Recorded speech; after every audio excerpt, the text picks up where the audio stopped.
Bonjour Béatrice, Bonjour Franco, comment ravie tu d'être vas? là. Eh bien, écoute, je vais bien et ravie d'être là. Prête pour ces nouvelles enquêtes? Ah oui, complètement prête. Donc je rappelle pour tous les auditeurs que tu connais absolument pas le thème d'aujourd'hui Non, ça va être une surprise. et ni les questions. Donc on va commencer à te relaxer. Allez, tu fermes tes yeux. Tu prends 2 ou 3 profondes respirations.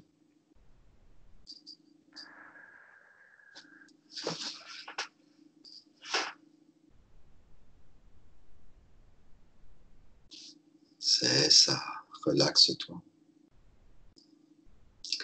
Relâche toutes les tensions de ton corps.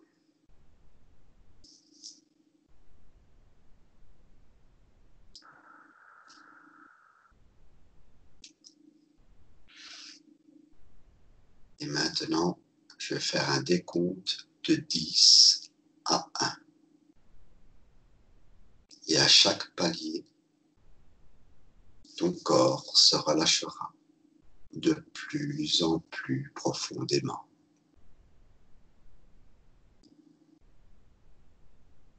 10,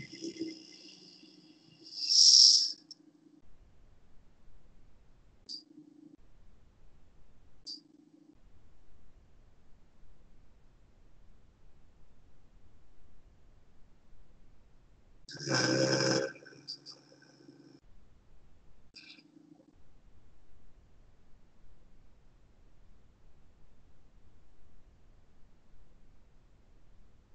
oui.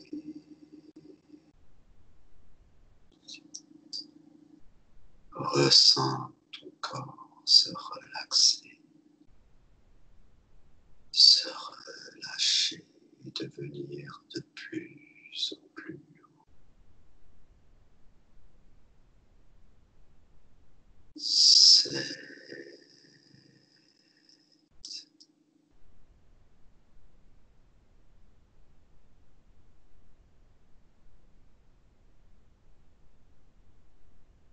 si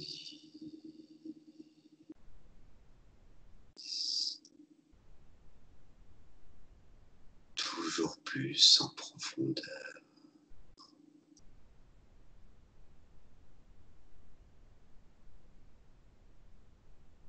5,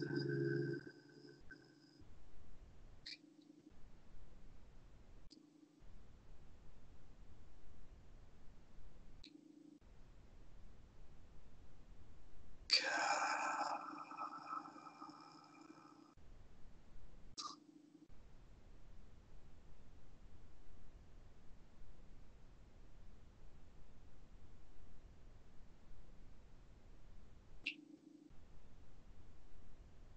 3,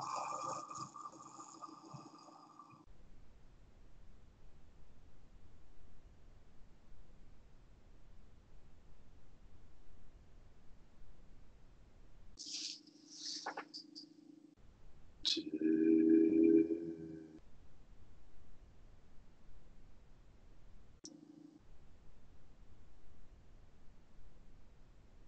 et 1.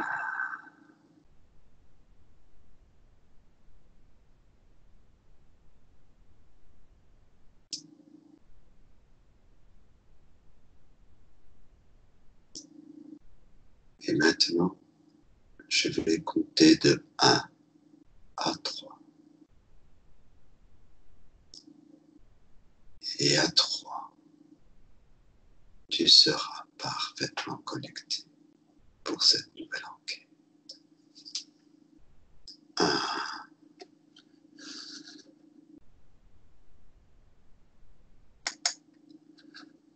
2,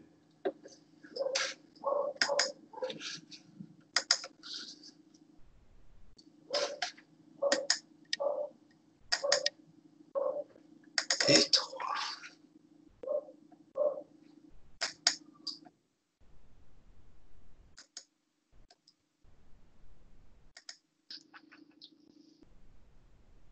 Donc, régresse aux alentours des années 1960 à 1970 et recherche les projets sur lesquels la NASA travaille. Et quand il sera, tu me diras quelles informations tu reçois.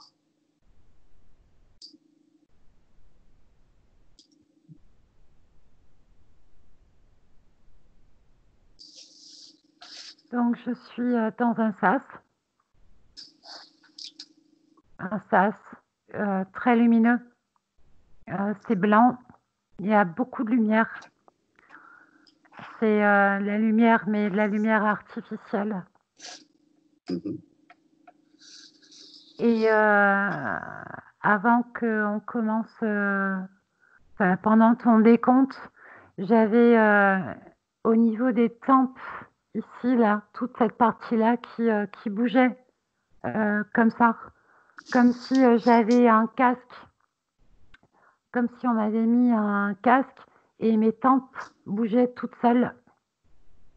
Et j'ai cette sensation de casque, comme les lunettes, les casques dans les jeux vidéo, tu sais, que l'on met et tu es projeté, Oui.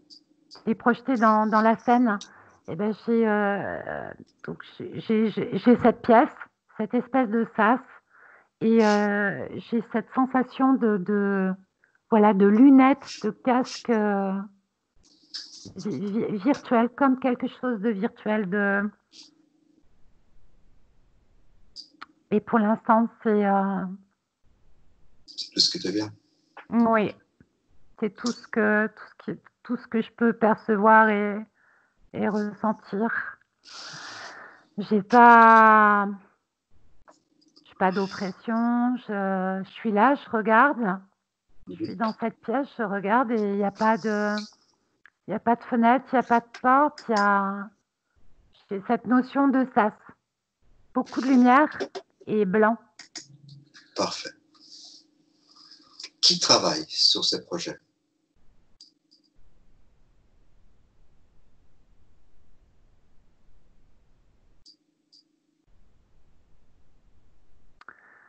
La haute autorité,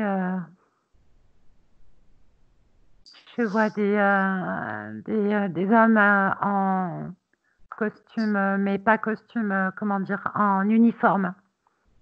Des galons, beaucoup de galons, donc la Militaire? haute autorité militaire, oui. Et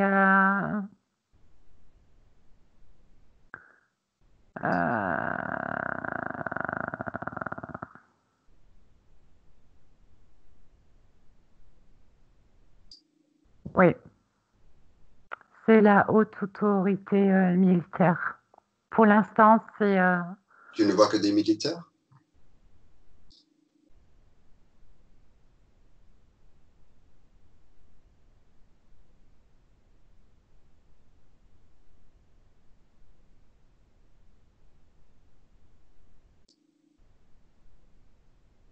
il y a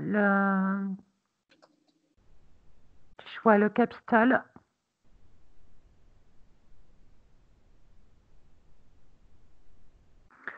Je vois le Capitole et la Maison Blanche. Mhm.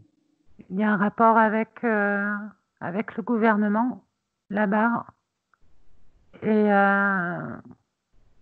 je vois une base, mais en dessous. En dessous de la Maison Blanche? Euh, Au-dessus de...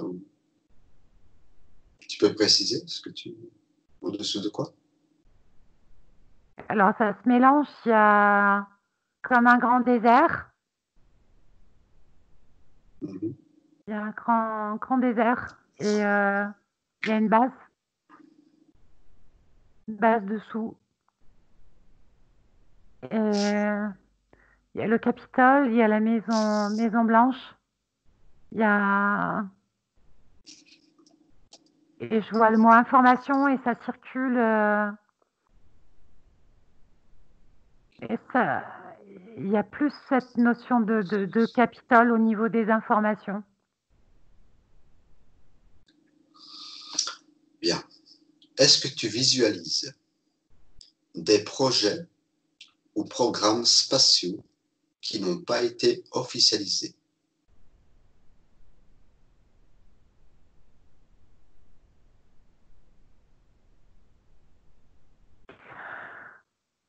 Euh, Il y a ces lunettes 3D hein, qui reviennent. Hein. Ces lunettes qui te font partir dans, dans un monde virtuel. Et je vois une fusée miniature comme une maquette. Des maquettes. Tu sais, ça me fait penser aux jeux Playmobil. Tu sais, où tu construis ton petit monde, ton petit univers, là. Et puis, bah, ça me fait penser à ça, des maquettes. Des maquettes, je vois la Terre miniature. Euh, il y a d'autres planètes. Et, euh, et ces lunettes. Ces lunettes. Ces lunettes qu'on met, on retourne à ce sas. On retourne à ce sas où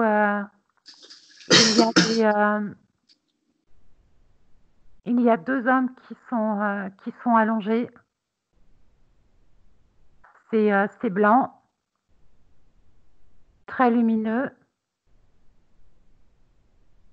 Et ils ont ces espèces ces trucs-là, ces espèces de lunettes. Tu vois deux hommes allongés dans une pièce, c'est ça? Ouais. Avec ces lunettes 3D, Voilà, comme tu as décrit? les sièges, voilà, tu sais, ils sont allongés et ils ont ces espèces de lunettes. Et tu sais, comme un déplacement virtuel, quelque chose qui est virtuel, mais ça n'existe pas, quoi. On te met ça et puis tu as cette sensation de vivre quelque chose, d'être sur place, alors que tu n'y es pas. Et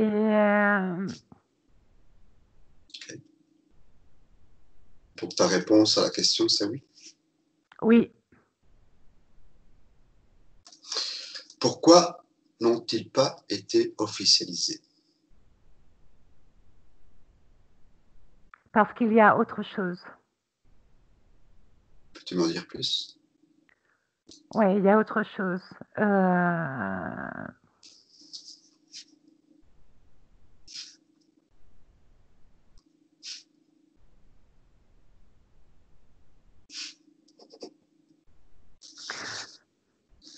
Il y a autre chose sur la Lune.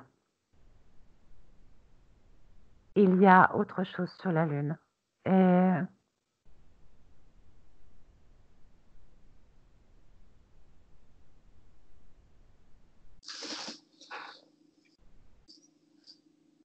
C'est ce qui te vient instantanément? oui, oui, il y a autre chose sur la Lune. J'arrive pas à percevoir ce que c'est que ce autre chose pour le moment, mais il y a autre chose. Il y a aussi cette notion de nous, on y est arrivé.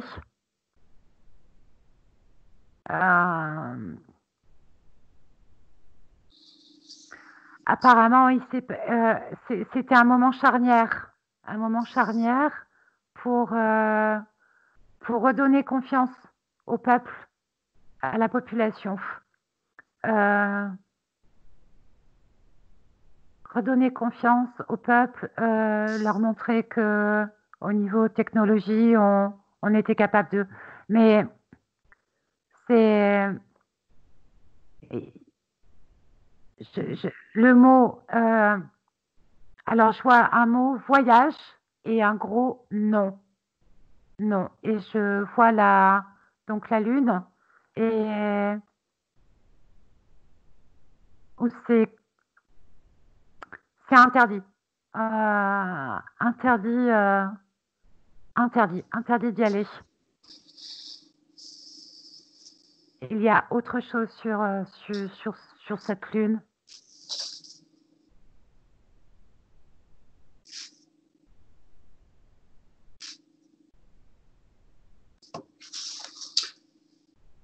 Décris-moi quels sont les plus importants de ces projets et programmes.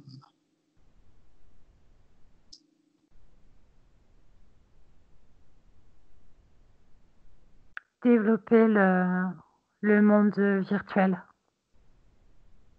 comme une chimère.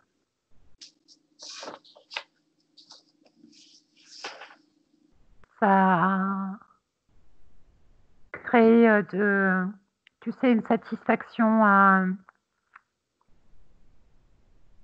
de la joie,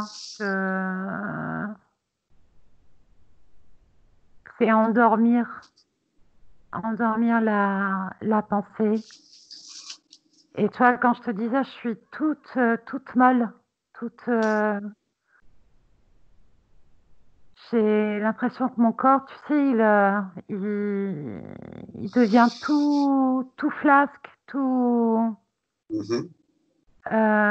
Tu te sens bien? Oui, je me sens bien. C'est juste cette sensation, tu sais, quand bah, voilà, tu ne penses plus par toi-même.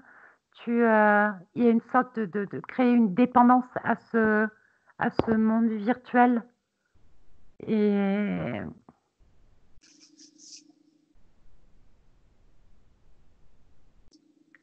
il y a ce travail avec ces lunettes-là, ce prototype-là, ce truc qui permet de voyager ailleurs, de créer un monde autre, mais qui n'existe pas. Hein. Du coup, ça va créer tu sais, une chimie au niveau du cerveau ou de l'endorphine, tu vois, tu sais, cette hormone du plaisir, de la joie, et le corps ne réagit plus du tout. Le corps ne réagit plus, il n'y a que le cerveau qui réagit. Il n'y a plus que ça, que cette partie-là. C'est exactement la sensation que j'avais tout à l'heure quand tu avais le décompte et que ça faisait comme ça. Que cette partie-là qui fonctionne. Et en fait, c'est mettre des images, des idées, c'est la création d'un autre monde qui n'existe pas et faire croire à quelque chose qui n'existe pas. Bien. Lancé par une fusée Saturne V du Kennedy Space Center, Apollo 11 est la première mission ayant un équipage qui atterrit sur la Lune. Entre dans le module de commande de la fusée Saturne V et décris ce que tu vois et perçois à ce moment-là. Voilà, moi je suis pas dans la fusée, hein, je reviens à ce sas, hein. Ça se sas cette pièce, hein. Je reviens à ce sas, je reviens à ce casque-là, ces espèces de lunettes casque, ce truc virtuel. Je reviens à ces choses miniatures, comme des maquettes. Et comme il n'y a pas, je suis pas dans la fusée, hein. Il n'y a pas de, il y a une fusée, mais c'est pas,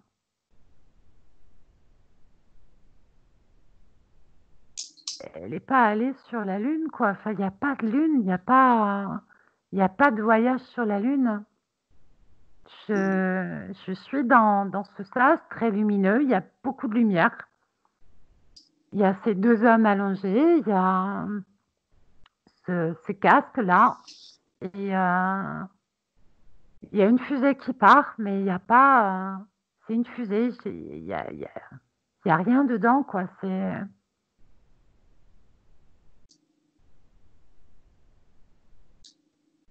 La fusée que tu vois partir, c'est une fusée réelle ou alors c'est le côté virtuel que tu vois? c'est une fusée réelle, mais il n'y a pas. Mhm. Que se passe-t-il peu de temps après?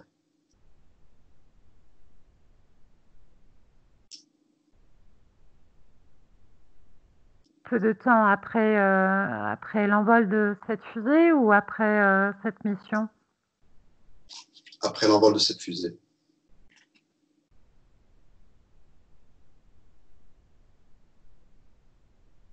Je vois beaucoup de monde. Ils sont très très heureux. Et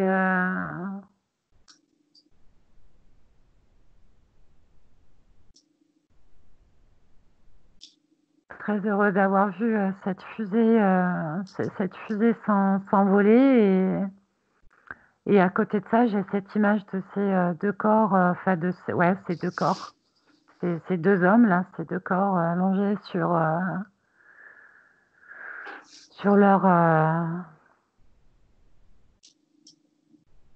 leur fauteuil. Il y a une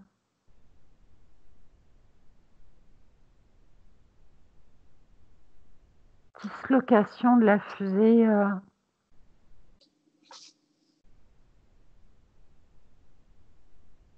quand elle rentre dans l'espace.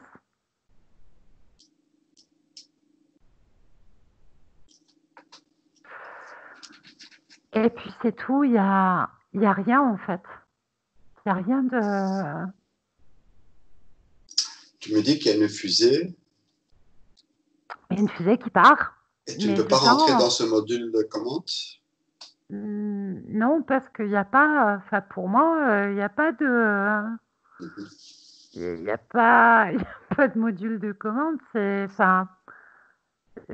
une fusée, voilà, qui part et puis c'est tout, quoi. Il y a personne dedans. Il n'y a pas... Mhm. les cas, les personnes qui... les- je vois ces deux personnes qui auraient dû être dans la fusée et elles sont pas dans la fusée, elles sont dans cette pièce-là, allongées. Et D'accord. La prochaine je dirais, question? j'ai Oui. vraiment cette sensation de une mascarade, quoi. Une mascarade. C'est une mascarade. Mhm. Ouais, voilà. La prochaine question, c'était, peux-tu voyager avec eux? Alors si je regarde par rapport à leur masque, ces espèces de lunettes masques là, Mhm. euh, oui, je peux voyager avec eux dans ce truc virtuel. C'est comme si tu avais intégré aussi un casque Oui, virtuel. ah oui, oui. Et ah oui, Ok. c'est fabuleux, quoi. Tu sais, il y a cette notion Très bien. de apesanteur. Il y a cette notion où tu fais comme ça, tu, tu, tu flottes. C'est très étrange, hein, Tu es déjà dans l'espace? Ouais, ouais, je suis là et je fais comme ça. Et tu as vraiment l'impression d'y être, mais tu n'y es pas. Tu vois la terre au loin, tu tournes comme ça, c'est, tu sens plus ton corps, tu flottes et tu fais pouf, pouf. Et chaque mouvement est complètement amplifié. C'est incroyable. T'as l'impression que si tu faisais ça, tu peux partir à 200 km/h. Tu sais, tu vas faire. Mhm. Tu ressens, t'as toutes les sensations, mais tu n'y es pas. Tu es allongé, ton corps ne réagit pas. Il n'y a que cette partie-là, toute cette partie-là qui réagit. Toutes les connexions au niveau des neurones, au niveau de ton cerveau, tout est activé, tout est amplifié. et ça crée des liaisons électriques, des liaisons entre plein de zones du cerveau qui, c'est ça, qui n'étaient pas explorées jusqu'à maintenant. Ce casque permet la liaison entre plein de zones du cerveau qui n'étaient pas jusqu'à maintenant explorées, qu'on ne connaissait pas, connectées. Et ça active les zones dans tout ce que tu ressens, dans tout ce que tu vois, dans tout ce que tu perçois. Voilà. D'accord. Est-ce que tu peux aller au début, juste avant le lancement de la fusée, donc à travers cette image virtuelle?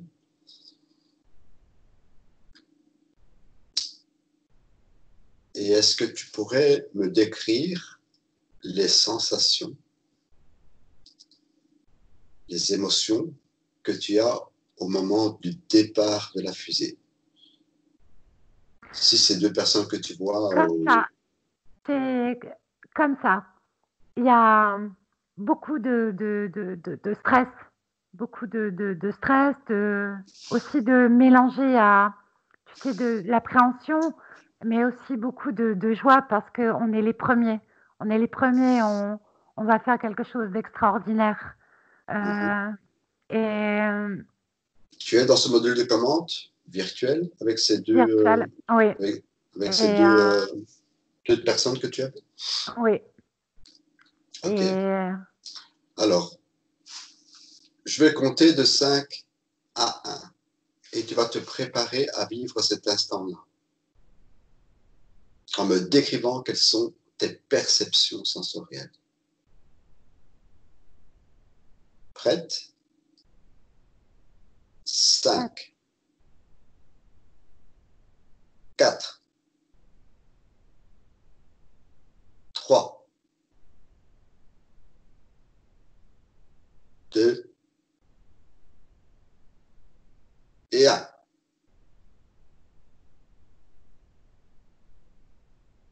ça vibre. Ça vibre très fort. Il y a une boule au niveau du plexus, là, du plexus solaire, voilà. Et ça te prend là au niveau du ventre, tu sais, au niveau des entrailles, quoi. T'es assis comme ça et tu as cette boule qui est là. Et il fait chaud, il fait très chaud et tu sens que ça vibre. Et ça dure, ça va très très vite. Ça va très très vite. Tu as le cerveau tu as l'impression que ton cerveau va exploser. Tu as toutes ces vibrations, tu as la tension, la tension dans le corps parce que tu sais pas si ça va fonctionner, tu sais pas si ça va le faire. Tu as toute cette tension et d'un seul coup, tu es dans l'espace. Et là, tout le corps se relâche. Et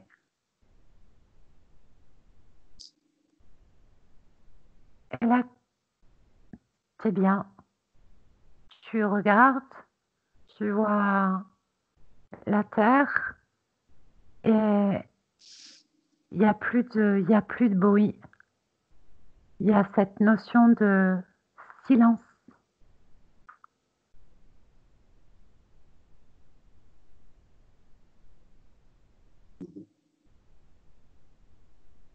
Tu ne sens plus, tu ne sens plus tes mains. Tu, tu essayes de les bouger, mais tu sens plus tes mains. Tu sens plus tes cuisses, les muscles, ton corps. Ton corps n'existe, il existe, mais il n'y a plus de sensations. Il n'y a qu'ici. que cette partie-là.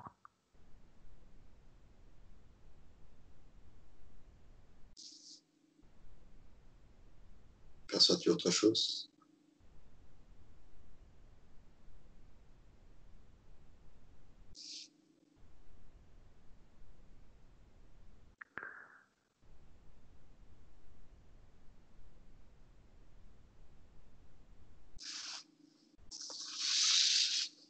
Ah, il y a cette sensation de plénitude, hein, où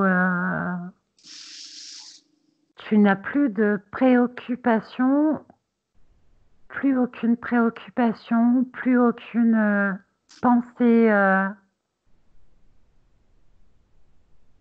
Il n'y a rien que cette plénitude. Et tu te sens flotter, flotter.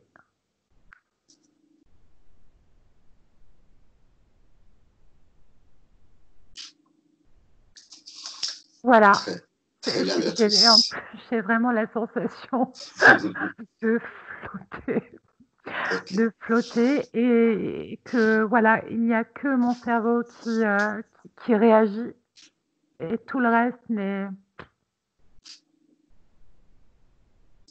Ok. La mission Apollo 11, selon des sources officielles, a permis à 2 astronautes de toucher le sol lunaire. L'homme a-t-il été sur la Lune? Non, c'est ce que je te disais tout à l'heure. Que s'est-il vraiment passé? Il y a ce sas, ces 2 personnes allongées, cette espèce de masque, de casque, et j'en reviens à ce que je te disais tout à l'heure, où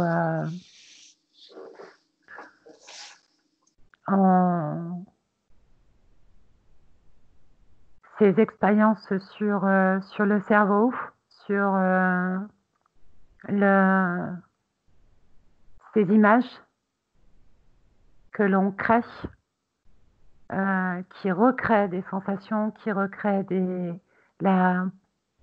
toutes ces sensations qui persuadent que tu y es allé, mais tu n'y es pas allé. Personne n'est allé, enfin, de ce que je perçois là, personne n'est allé sur la Lune. Et on ne pouvait pas aller sur la Lune. Il y a quelque chose sur cette Lune qui, je ne sais pas ce que c'est, mais non, il n'y a pas de, il n'y a pas eu de, il n'y a pas eu de voyage sur la Lune. Il n'y a pas eu de premier pas sur la Lune. Très bien. Je vois cette fusée qui est partie, mais il n'y a pas eu de, personne n'est allé sur la Lune. Il y a eu une expérience qui a été faite de ce que je perçois, ce sas, cette lumière, ce casque, ou cette persuasion, ces images qui ont été créées, qui ont été mises, où tu, tu- tu as tellement ressenti, tu as tellement perçu les choses, que tu es persuadé d'y être allé. Et tu l'as ressenti, cette légèreté, ce corps, et non, et il y a encore cette image de maquette. Cette maquette, tu sais, comme ces petits Playmobil là, où on construit une maquette. Et, mais non, enfin, moi, de ce que je perçois là, non, Très bien. non. Quel était l'objectif dans le fait d'informer le monde que l'homme a été sur la Lune? Il y a une notion de pouvoir et une notion de pouvoir. Alors j'en reviens à ce que je te disais tout à l'heure, où il y a aussi pour la population, euh, c'était un moment, tu sais, comme une charnière, un moment important. Ça a redonné, euh, ça a redonné un coup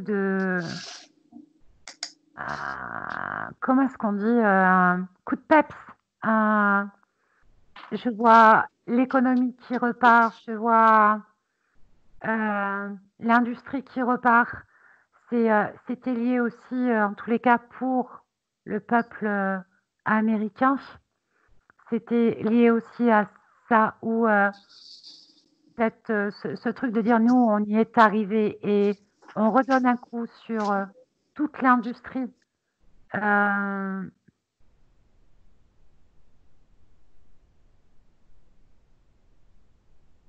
et au niveau du monde, c'est c'est une course. C'est une course. Alors, il y a les États-Unis et la Russie. Les États-Unis, la Russie, les États-Unis, la Russie. Et bizarrement, je ne vois pas de, comment dire, il n'y a pas de, bizarrement, il n'y a pas de, eux, ils y sont arrivés, nous, on n'y est pas arrivés. C'est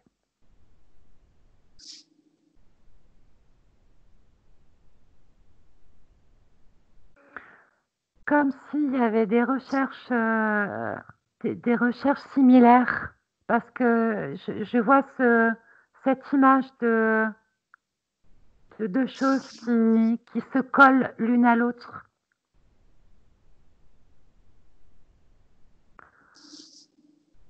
D'accord. Mais il y a cette notion d'économie, il y a cette notion d'industrie, de relancer l'industrie, de relancer l'économie. Euh,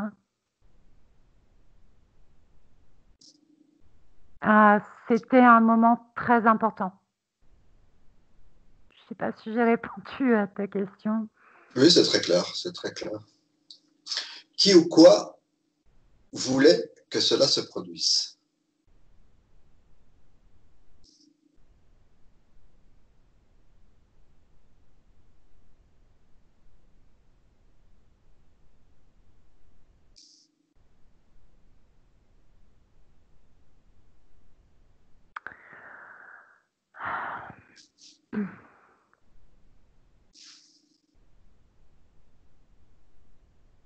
Oh, je vois un grand quadrillage au-dessus de la Terre un grand grillage, comme un grand, grand, grand, grand, grand, grand, grand grillage. Et cette technologie-là des lunettes, ce truc de casque de lunettes n'est pas venu comme ça, hein. Ça a été, ça a été soufflé, ça a été insufflé, ça a été mis au point par d'autres, enfin, c'est pas humain. Voilà, c'est une partie d'une technologie qui n'a pas été créée par l'humain. Ça a été, voilà, insufflé. Euh, c'est le terme qui me vient. Et je vois ce grand grillage là, plein de petits points lumineux sur ce grand grillage, Ce grillage, il est positionné où? tout autour de la Terre. Mhm. Et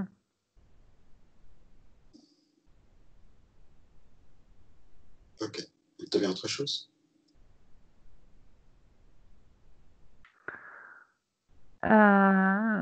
cette technologie, Ah ouais, j'en reviens à ce que je te disais tout à l'heure, hein, où on crée un monde virtuel et qui vont activer certaines zones du cerveau et où tu as l'impression d'avoir vécu des choses alors que tu les as pas vécues et qui vont développer certains sens et ces sens vont être utilisés à d'autres fins. Euh, et pour le moment, écoute, voilà. D'accord. L'équipage à bord et les différents modules du vaisseau spatial de la mission Apollo 11 ont-ils traversé les ceintures de Van Allen? Peux-tu répéter Oui, bien sûr. L'équipage à bord et les différents modules du vaisseau spatial de la mission d'Apollo 11 ont-ils traversé les ceintures de Van Allen?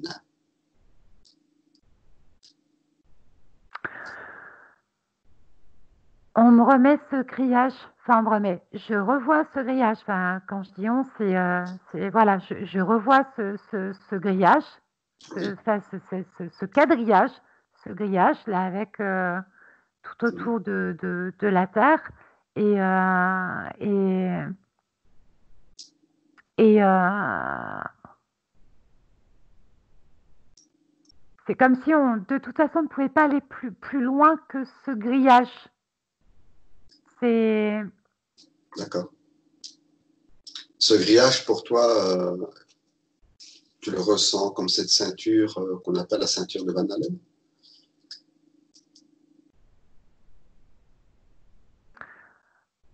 Bah écoute, je vais te dire oui,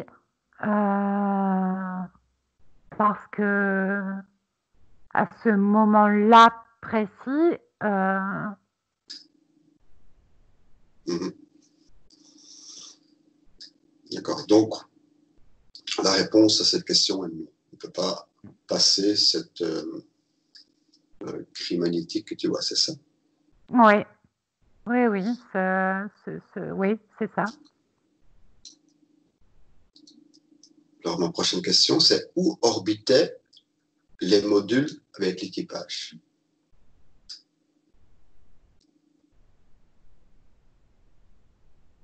S'ils n'ont pas pu traverser.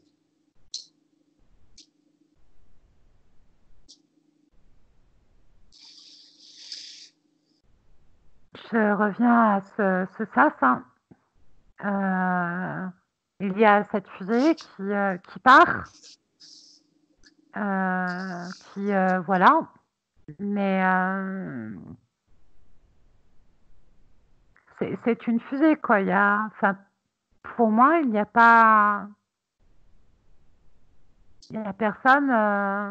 Je ne vois personne de physique dans cette fusée. D'accord. Il y a, pour moi, je vois les réacteurs, je vois, tu sais, l'extérieur de la fusée, donc les réacteurs, là, c'est comme ça qu'on appelle les.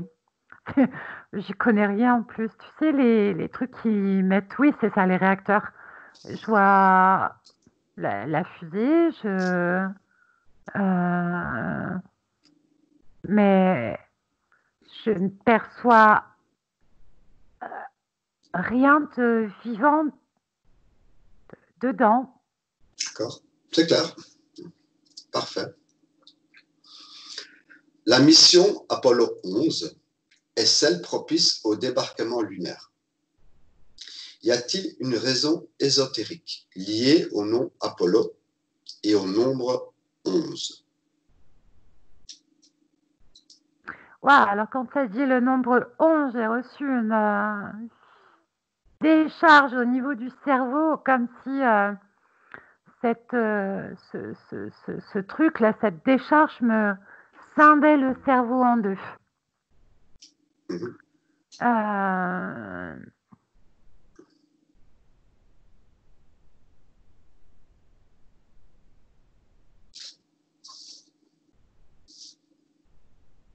donc au niveau tu peux me Rappelez la remettre? question. Oui, s'il te plaît. Donc, la mission Apollo 11 est celle propice au débarquement lunaire. Y a-t-il une raison ésotérique liée au nom Apollo et au nombre 11?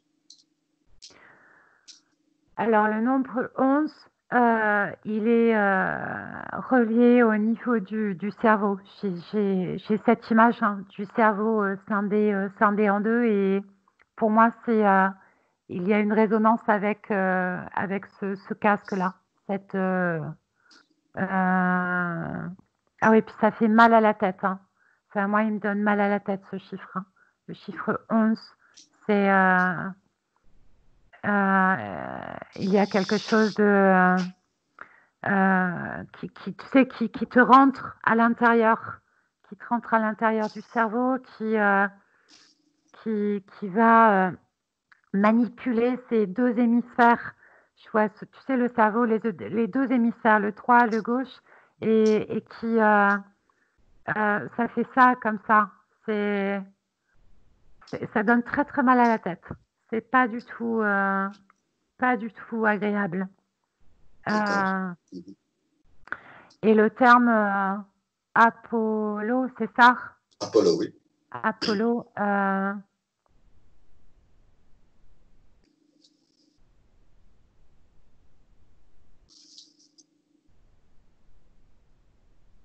Oh. Alors, écoute, je sais pas.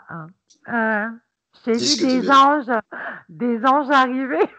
C'est le truc. Et comme, comme les sauveurs de l'humanité.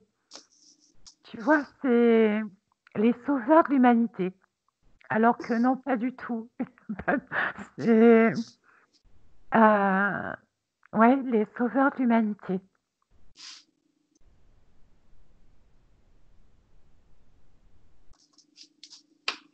Tu peux en dire plus? Et au niveau, alors c'est au niveau, c'est très très sombre comme énergie. C'est pas quelque chose de lumineux. C'est très sombre. Et c'est lié avec ce chiffre 11 et le cerveau. Euh,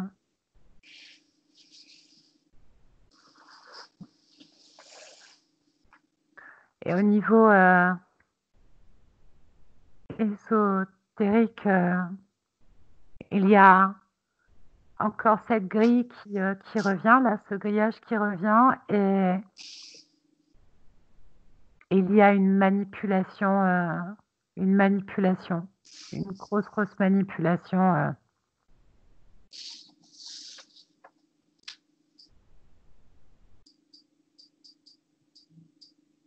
Autre chose?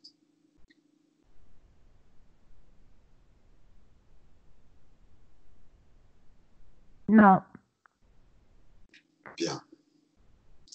Y a-t-il eu des missions non officielles depuis 1972?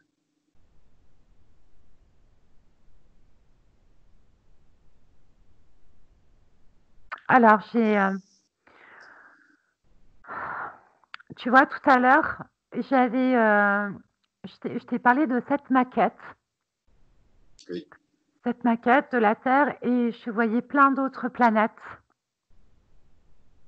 Et il y a une corrélation. Alors, les noms qui me viennent, c'est Mars, Uranus,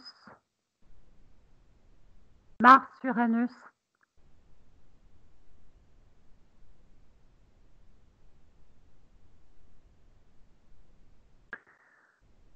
Il y a une technologie, quelque chose qui vient de ces deux planètes. Il y a un développement du truc de la pensée, de, c'est le terme qu'on emploie, visualisation, de créer un monde un monde qui n'est pas réel, il y a vraiment où ça s'accentue, ça s'accentue de plus en plus. Comme si tu inhibes le corps et tu amplifies ce côté-là au niveau du cerveau. Et, et ces planètes, Uranus et Mars, et je vois des canaux de transmission, des échanges.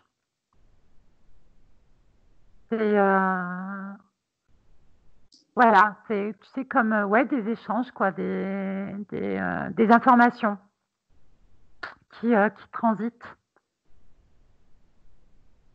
Ok. Tu vois rien d'autre comme mission non officielle?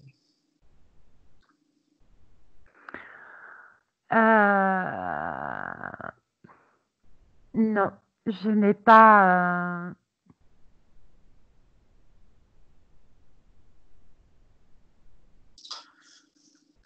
Très bien, Béatrice. On en a fini avec la partie des questions à poser. On va rentrer dans cette partie libre. Tu me disais que on ne pouvait pas traverser ce grillage autour de la Terre. Est-ce que c'est une impossibilité d'y traverser ou alors c'est quelque chose qui ne nous est pas permis de le faire? C'est pas permis. Mhm. C'est pas permis. C'est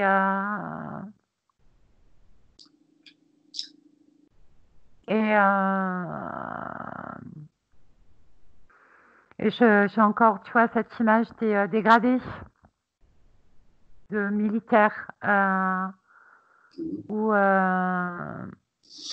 en dehors du, en fait, c'est en dehors du peuple.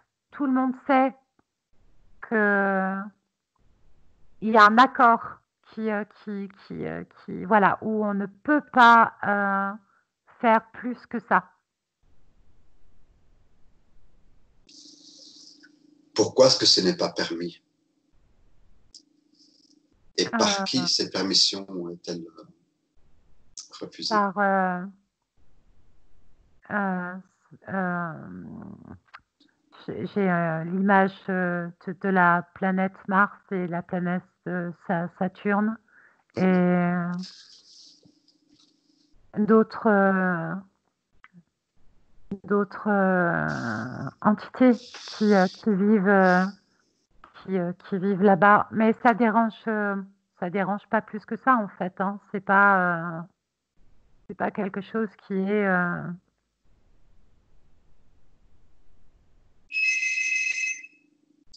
voilà. Ok. Tu vois rien d'autre?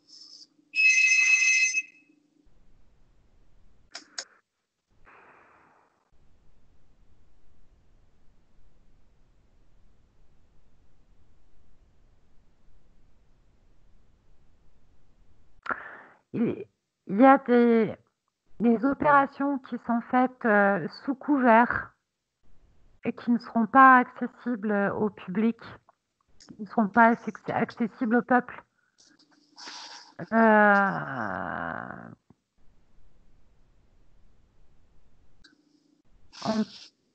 Je vois des espèces de portails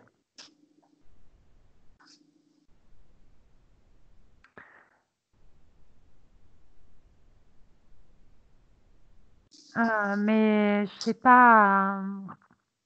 J'ai pas accès à ça. J'ai pas, non, j'ai pas accès à ça.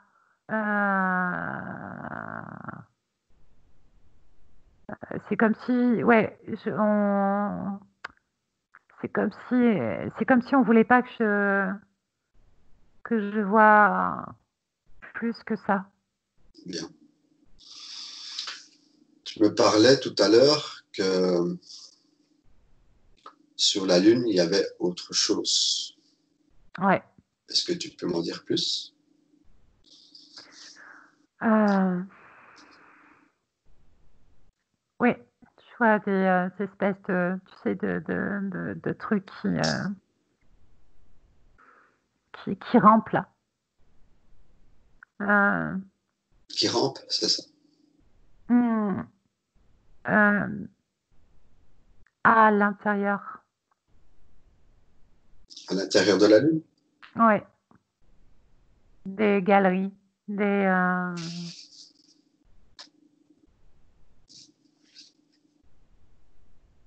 une base, une base, euh, une base enfin à l'intérieur de la Lune. À qui appartient cette base?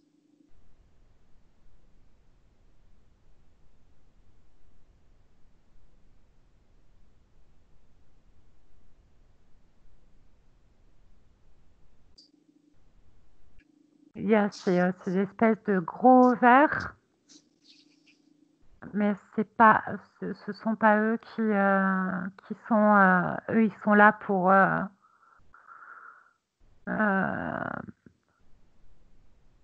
c'est- sous fifre.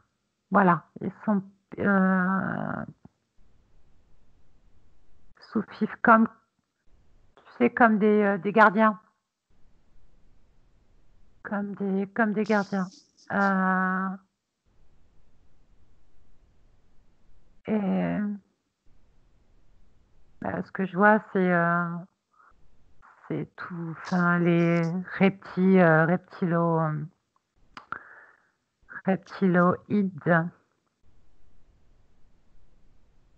Ces bases appartiennent cette race reptiloïde. Il y a plusieurs races qui travaillent. Il y a les, il y a des humanoïdes, mais c'est pas. Euh, c'est- comment te. Il, ah, tu sais, ces images cachées hein, où on va te montrer des images et en fait, voilà, derrière l'image se cachent d'autres images et tu dois d'abord retirer la première image pour découvrir la deuxième image qui va te. Et en fait, comme les poupées russes. Tu vois les poupées russes? Bon, bah, Oui, tu c'est retires cool. la première, la deuxième, la troisième, la quatrième, jusqu'à arriver en fait à ceux qui sont au-dessus Mhm. et qui emploient ceux qui sont en dessous. D'accord. Voilà. Et avant d'arriver, en fait, c'est voilà, il y a eux, il y a eux, il y a eux, mais il y a nous au-dessus. Et nous, c'est les reptiloïdes. Et en dessous, tu as les autres. Et tu as d'abord l'image de ces espèces de vers. Ensuite, tu as l'image des humanoïdes. Et là, tu fais, non, c'est ça, mais il y a autre chose encore. Et ensuite, tu as les reptiloïdes. D'accord. Est-ce que les hauts responsables militaires que tu as vus en début de session sont-ils au courant de tous ces êtres? Est-il en accord avec eux? Oui, oui, oui, oui. C'est les informations qui passent. Tu sais, où je te disais, je vois aussi d'autres planètes. Saturne, je vois ces deux autres planètes là, et Mars et Uranus? voilà. Et je voyais ces, ces communications. Et, euh, et là, Saturne, mais Saturne, c'est différent. Euh,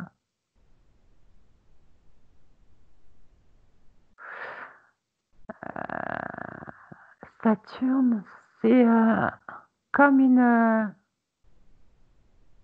une base où on se pose. Il y a pas il y a pas de communication. Pas autant.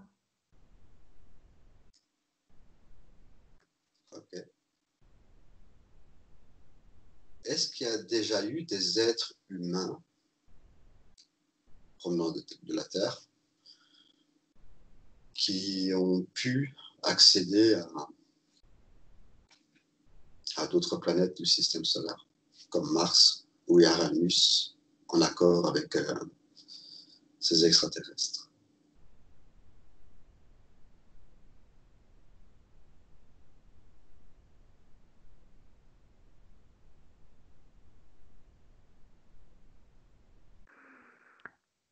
Quand tu parles d'autres humains, c'est ça? Je te parle de haute instance militaire, enfin des programmes cachés. Est-ce que déjà les gouvernements, oui, ceux qui dirigent.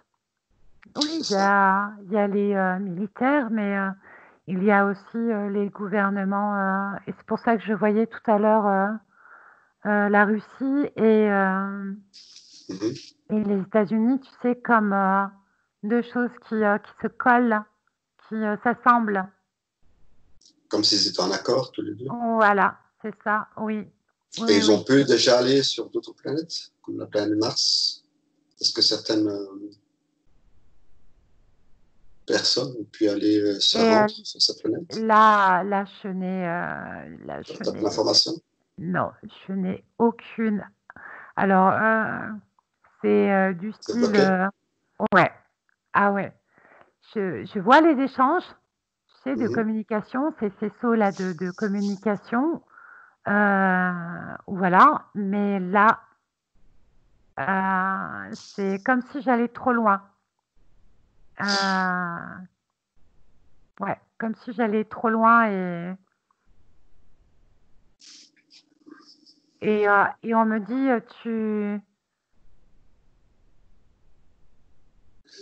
j'aurais même pas dû percevoir Saturne comme base. Pourquoi? C'est marrant parce que l'image que j'ai, c'est comme si elle avait un grand plateau.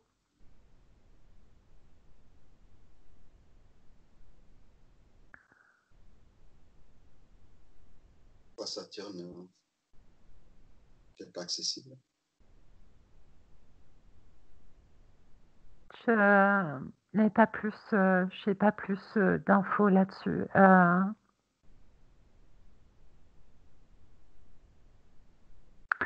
Bien. Et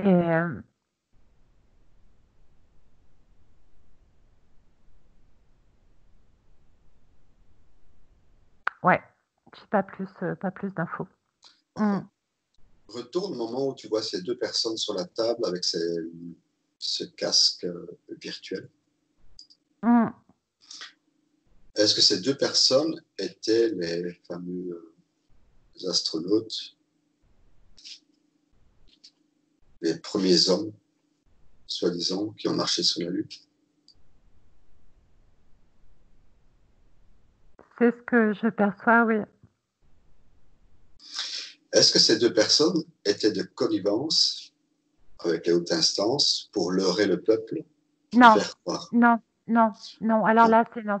Ah non, puis Donc pour ces deux là, personnes, eux, ils sont persuadés ah oui, d'avoir... oui.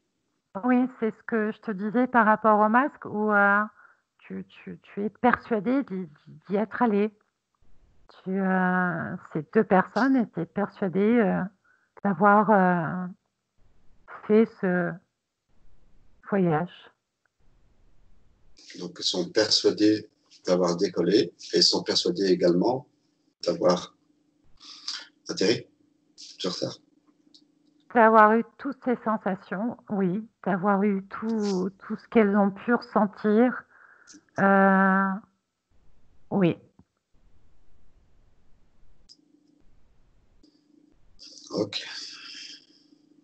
Est-ce que les autres missions Apollo étaient identiques, c'est-à-dire virtuelles?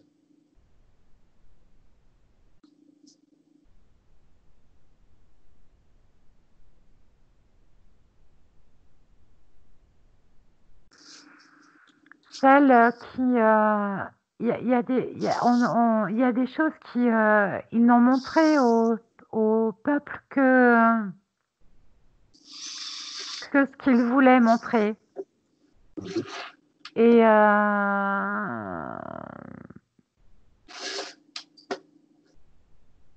là là, écoute, c'est flou là.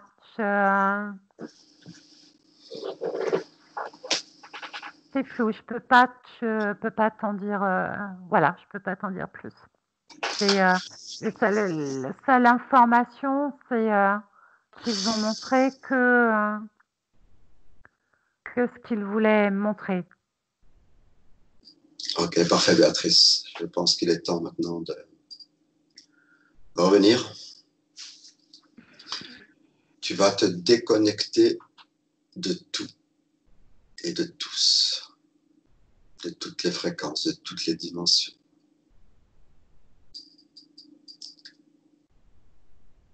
Et je vais compter de 1 à 5 et tu te déconnectes complètement. Et avec le 1, ton corps commence à se réveiller doucement. Et tu ressens l'énergie circuler doucement dans tout ton corps. Et tu te sens de plus en plus légère. Avec le 2, tu ressens une sensation de bien-être. Et tu récupères toutes tes fréquences à un niveau où tu te sens merveilleusement bien. Et tu te sens détendu, pleine d'énergie. 3, et tu continues à réintégrer ton corps complètement bien équilibré, bien réajusté. 4, et la sensation est merveilleuse. Et 5, et tu prends une longue inspiration.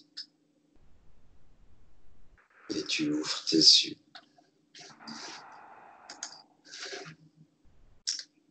Waouh, quel beau voyage, Béatrice. Pardon. Oui, oui. Ça va, tu te sens bien? Oui, ça va, je me sens bien, je te remercie. Oui. Ok, c'était en tout cas une très très très belle session. J'ai apprécié aussi, oui. J'ai bien aimé celle-ci. Un grand merci à toi et Merci à on toi. se Et revoit puis, pour une prochaine enquête. oui, à très vite. Ouais, bisous, ciao ciao. Bisous. Benvenuto a questo nuovo video di Disclosures. Oggi parliamo della cosiddetta sessione di ipnosi investigativa. In realtà non esiste una sessione di ipnosi investigativa. Non che non si possa fare investigazione di ipnosi, però è che non esiste una sola sessione di ipnosi per dire si è fatta investigazione, per prendere quell'informazione come buona. Perché? Sappiamo intanto che l'informazione che arriva in ipnosi è molto contaminata, la percentuale di inquinamento dell'informazione è altissima. Pensate a questa informazione che viaggia per tantissime dimensioni, attraversa densità, passa per coscienze che volontariamente o involontariamente possono distorcerla e poi arriva infine alla persona che sta in ipnosi, che ha una coscienza, ha una mente, ha un'esperienza e interpreta questa informazione secondo la sua struttura mentale, secondo le sue credenze, che per quanto si possa essere più o meno liberi mentalmente, liberi pensatori, sempre c'è una parte subliminale che interpreta in base all'educazione ricevuta, alla cultura e perché no, anche tutte le esperienze di esistenze passate che ancora lasciano un segno in noi. Per capirci, è come se dovessimo parlare con un'altra persona immersi nell'acqua, a qualche metro di distanza, cercando di utilizzare un mezzo, che è quello della corda vocale, che è fatto per produrre suoni da trasmettere nell'aria. Noi stiamo utilizzando questo strumento per far passare un'onda sonora nell'acqua o in un liquido. Chiaramente il suono viene completamente distorto, sempre ammesso che sia per il nostro corpo facile e non difficoltoso poterlo fare senza avere dei problemi come ingurgitare acqua o eccetera. Ma non solo. Supponiamo che per questo tipo di comunicazione utilizziamo anche due lingue diverse, per esempio un italiano e un russo o un giapponese. Per quanto possiamo anche interpretare il labiale, non possiamo capire quello che ci sta dicendo, perché la lingua è diversa. La lingua, diciamo, da dove parte l'informazione a dove arriva è completamente diversa, il codice, il linguaggio è diverso. Ma possiamo anche cercare di capirci attraverso i gesti, attraverso le espressioni facciali. Per quanto sia ipoteticamente facile poterlo fare sott'acqua, però non dobbiamo dimenticare che l'acqua non è l'aria e può distorcere l'immagine, ma non solo. Dobbiamo anche pensare che l'altra persona, che parla un'altra lingua, che viene da un'altra cultura, potrebbe interpretare i segnali che noi interpretiamo come X in Y. Per noi un sì è abbassare la testa dall'alto verso il basso, per esempio, sì, e il no da sinistra verso destra, no. In alcuni paesi orientali, come le Filippine credo o qualcun altro, utilizzano esattamente gli stessi segni, ma al contrario. No, sì. Immaginate due persone di queste due culture che stanno cercando di comunicare in maniera così difficoltosa e alla fine non gli rimane altro che interpretare il linguaggio corporale. Sì, che per l'altro invece no. Cosa voglio dire con questo esempio estremo? Che l'informazione da dove parte a dove arriva viene completamente deformata. Non sappiamo esattamente quale percentuale perché ogni situazione è a sé stante, però la percentuale di inquinamento, di distorsione, di contaminazione di questa informazione è assolutamente alto. Quindi fare una sessione investigativa, mettere una persona in ipnosi e chiedere di Tizio Caio Sempronio di una situazione o chiedere certi dati è assolutamente controproducente, è assolutamente inutile. Quindi vi chiederete cosa fate allora voi quando fate ipnosi, quando fate delle domande, quando cercate delle risposte e con queste informazioni che vi arrivano lavorate sulla situazione esoterica del cliente. Beh, non facciamo altro che recuperare questa informazione solamente per arrivare al problema del cliente e poi lavorarci. Quindi il valore dell'informazione non è quello di un'istruzione, quello di memorizzare dei dati e di prenderli per buoni, ma è un veicolo di movimento, di trasporto verso la causa del problema per poi lavorarci. Quindi lo scopo di questo tipo di informazione che si prende dalla singola sessione è completamente un altro. Come si fa quindi? Investigazione in ipnosi. Il lavoro non è semplice, il lavoro è lungo, difficoltoso, stancante. È necessario farlo anche in squadra perché bisogna moltiplicare il numero di sessioni da fare e una sola persona potrebbe farlo soltanto in un tempo estremamente largo. Noi abbiamo delle informazioni che prendiamo ormai per buone, ci lavoriamo, danno dei risultati e quindi per noi sono buone. E come abbiamo fatto ad avere queste informazioni? Per esempio, come facciamo a sapere che un extraterrestre chiamato il cosiddetto grigio è più o meno alto X, poi ci sono magari quelli anche un po' più alti, ma hanno un corpo strano, hanno una pelle grigio-verde, hanno degli occhi grandi a mandorla, neri, senza una pupilla visibile, non hanno quasi bocca né naso né orecchie, hanno soltanto delle fessure, non hanno organi genitali, hanno degli arti molto più lunghi rispetto alla proporzione che potrebbe avere il corpo umano, e di solito hanno meno dita delle 5 del corpo umano, eccetera, eccetera, eccetera. O se no prendiamo un altro tipo di essere che possiamo incontrare in ipnosi, come facciamo a dire che hanno delle somiglianze con i rettili, gli animali rettili terrestri, o gli animali, gli invertebrati, gli insetti terrestri? Perché? Perché siamo sicuri di questa informazione e ci lavoriamo, e quando ci arriva la prendiamo già per buona, nonostante sia anch'essa contaminata.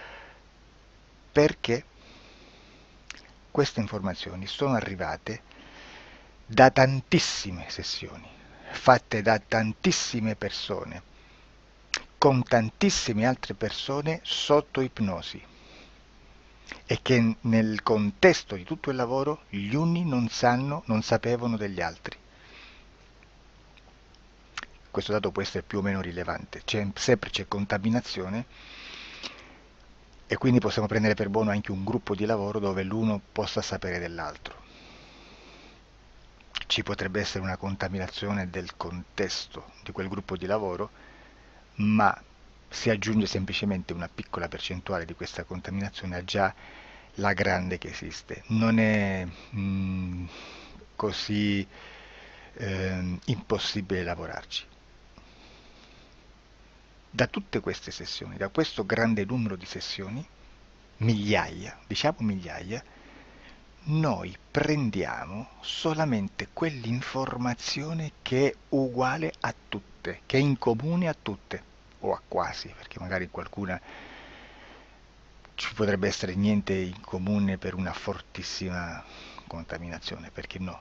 Ma dobbiamo prendere una stragrande maggioranza, proporzionalmente abnorme rispetto a quello che potrebbe essere un minimo di scartabile,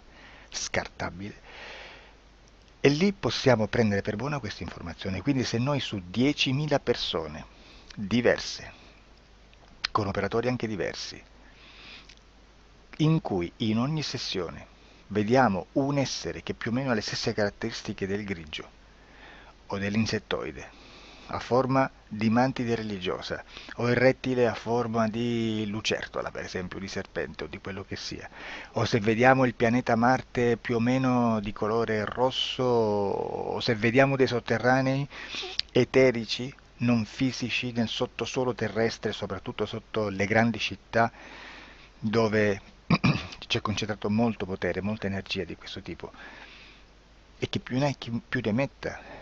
Se vediamo degli impianti che hanno certi tipi di funzioni, certi tipi di forme in certe parti del corpo, e questa informazione la ritroviamo tutta o quasi in tutte le sessioni fatte, eseguite, realizzate da tanti anni a questa parte, significa che quella è una informazione affidabile. E vi posso garantire che stiamo parlando di una percentuale bassissima. Su un 100% staremo, credo, forse più in basso di un 2-3%. Immaginate, tutto il resto è spazzatura, è informazione spazzatura. Sì, spazzatura.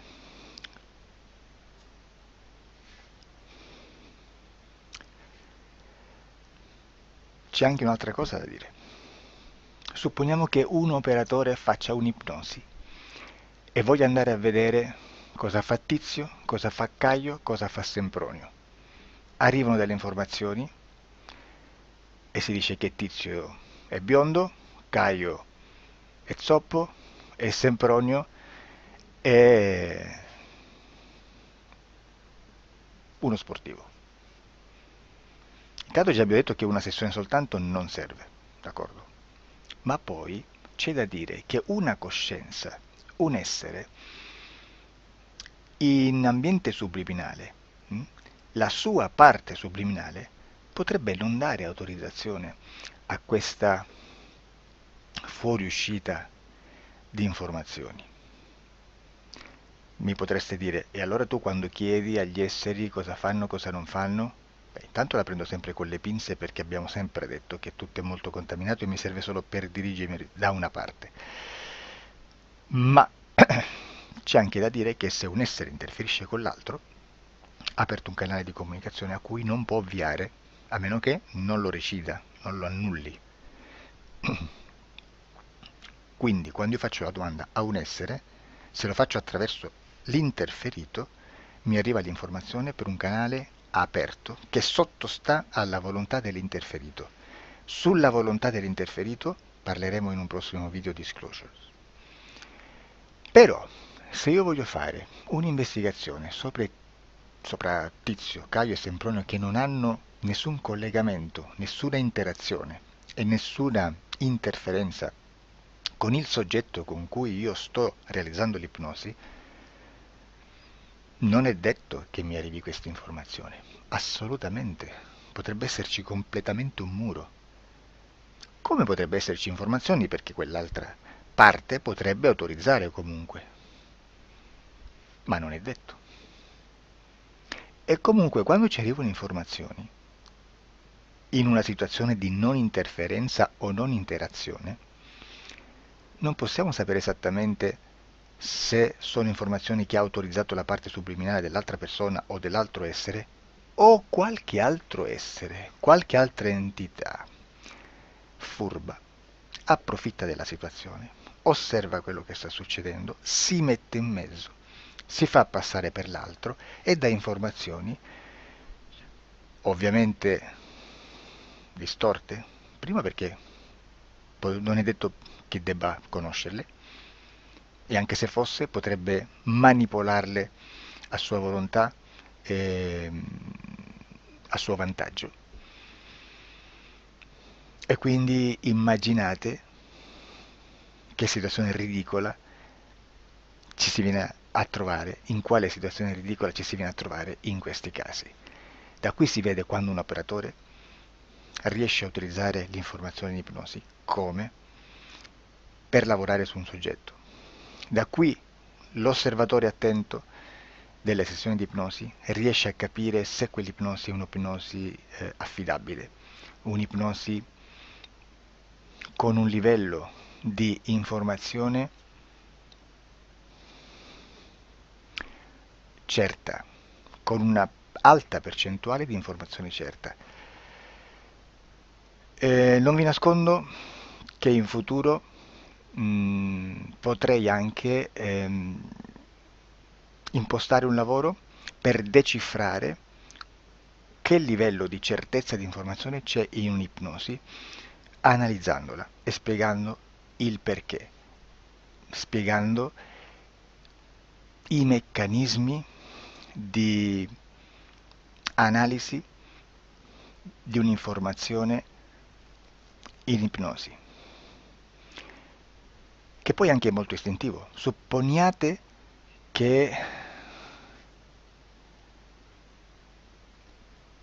che dobbiamo cercare un'informazione su internet, per esempio un fatto di cronaca.